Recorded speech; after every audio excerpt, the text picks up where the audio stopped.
Paralympian Oscar Pistorius has been in court for over a month without speaking publicly. Until now. The athlete, once famously known as the Blade Runner, finally taking the stand today in his murder trial.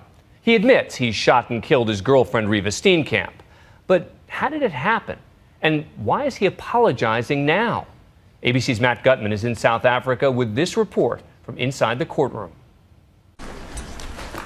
It was a moment anticipated for 14 months. Oscar Pistorius solemnly making his way to the witness stand, breaking his silence with a sob-filled apology to the family of the woman he loved, the woman he is charged with murdering. There hasn't been a moment since this tragedy happened that I haven't thought about your family. I was simply trying to protect Reeva. The Blade Runner, once indomitable on the track, now his voice quivering, barely audible. I can promise that when she went to bed that night, she felt loved.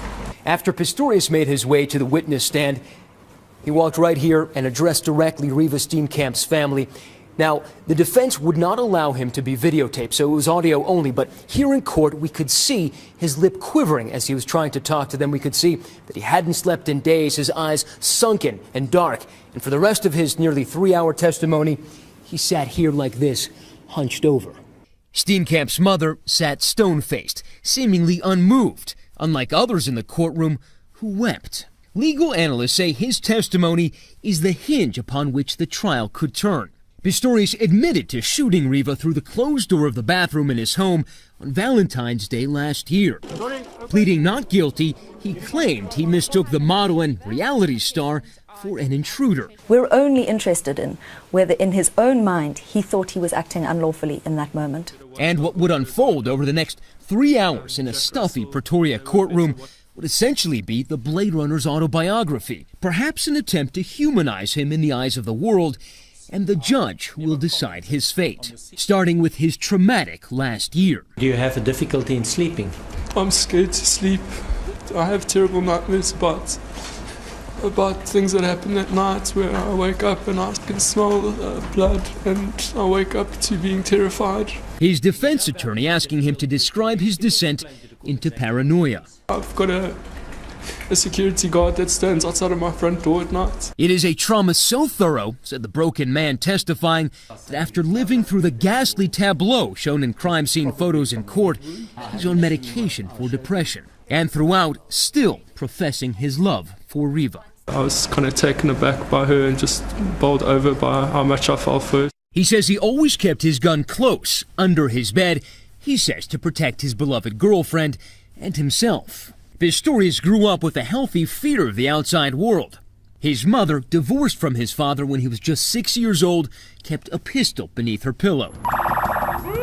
Her fear of South Africa's rampant crime would become his. Living with my mother, we were broken into on several occasions. My father has been hijacked twice. My brother was in an attempted hijacking. Have you ever been a victim to crime? Yes, I have. And that sense of insecurity, that fear of crime is shared by nearly all South Africans. After all, the incidence of burglary, home invasion, rape, murder, so much higher here than in the U.S. And the Paralympic champ said he felt it more keenly than others, especially when he wasn't wearing his prosthetic legs. It just throws my weight off completely. My dog could knock me over without my prosthetic legs on. Pistorius appears to be a shell of the fearless Olympian he was only a year ago. His former agent, Ray Wixell, was there for the good times. How high was he flying before the shooting? I mean, he was an icon. The world loved him. He was unbelievable. Wixell couldn't believe the transformation when he saw Pistorius in the weeks before the trial. I didn't recognize him, at all. And he came, he says, "Can I have a hug?" And he gave me a hug, and he was shaking. And he says, "I think not too many people love me anymore."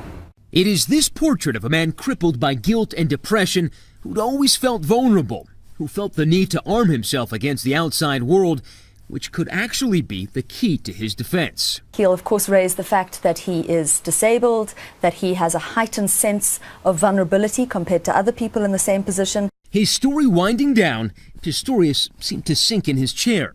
Did you sleep last night? No, sir. His attorney calling for an adjournment for the day, and the judge assenting. Well, he does look exhausted. He does sound exhausted.